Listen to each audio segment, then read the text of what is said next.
আসসালামু আলাইকুম সবাইকে। কেমন আছেন সবাই? আশা করি ভালো আছেন। আমিও খুব ভালো আছি, আলহামদুলিল্লাহ। এখন হচ্ছে দুপুর, আর আমি চাচ্ছি আমাদের একটা ছোট ভিটা আছে আর ছোট্ট একটা পুকুর আছে। মানে ছোট্ট একটা ক্ষেত কেটে এক পাশে পুকুর আর এক পাশে ভিটা করছে। পুকুরে মাছ ছাড়ার জন্য আর ভিটায় হচ্ছে সবজি লাগানোর জন্য। এটা হচ্ছে কচু পাতা, চিরন্ত অবশ্যই, আর এটা হচ্ছে সাদা কচু পাতা, এখানেই পেয়েছি। সামনে ভুট্টা ক্ষেতটা দেখতেছেন, সেটা হচ্ছে আমাদের নিজেদের ভুট্টা ক্ষেত। অনেক বড় এই ক্ষেতটা, আর আমরা নিজেরাই এটা লাগাই। দেখুন কি সুন্দর একটা প্রজাপতি। গ্রামে এরকম প্রজাপতি পাখির ডাক সবসময় থাকে।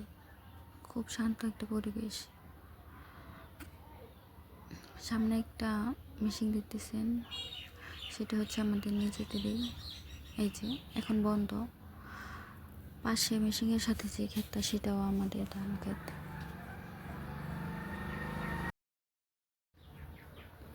এই পাশ দিয়ে এটা হচ্ছে শেষ মাথা ভুট্টা ক্ষেতের,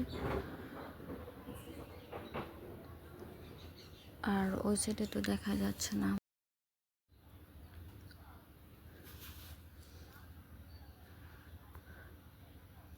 এই ক্ষেতের দুই পাশে যে ক্ষেতগুলো দেখতেছেন ধান ক্ষেত, সেগুলো আমাদের নিজেদের বলতে আমার দাদার সম্পত্তি।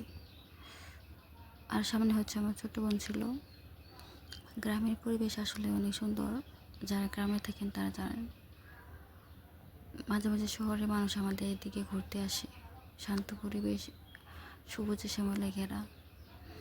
বেশি হচ্ছে সরিষা খেতে আসে ঘুরতে।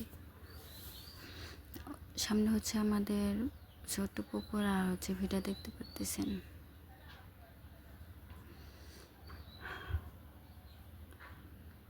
অবশেষে আসলাম, অনেক রোদ ছিল। এটা হচ্ছে আমাদের পুকুর, সামনে হচ্ছে মিষ্টি কুমড়া গাছ লাগানো, আর পাশে ঘাস লাগানো গরুর জন্য। ছোট্ট একটা পুকুর।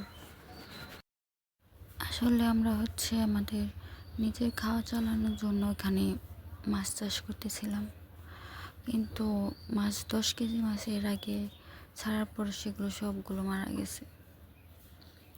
এরপর ভালো করে প্রক্রিয়াকরণ করে তারপর আবার ছাড়া হবে মাছ, দেখে কি হয়।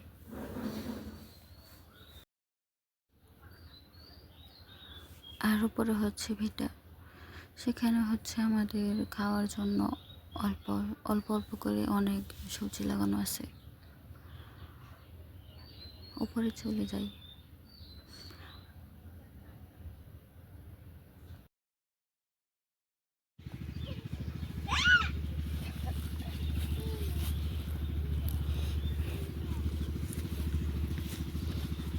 সামনে এগুলো হচ্ছে গরুর জন্য ঘাস, সাইডে গরুর জন্য ঘাস রাখছে। এখানে অনেক গাছ আছে, কিন্তু এখন কাজ করব, এত ভালো করে দেখাতে পারবো না। পরে কোনো এক ভিডিওতে দেখাবো। এখানে সিম গাছ ছিল, সেগুলো হচ্ছে কেটে ফেলছে এখন সিমে পোকা হওয়ার জন্য। আর এটা হচ্ছে লাউ গাছ, লাউ হচ্ছে মোটামুটি ভালো। আজ এই পর্যন্তই, পরে কোনো এক ভিডিওতে দেখা হবে ইনশাল্লাহ। সবাই লাইক কমেন্ট শেয়ার করবেন আর সাবস্ক্রাইব করে পাশে থাকবেন। ধন্যবাদ। টাটা।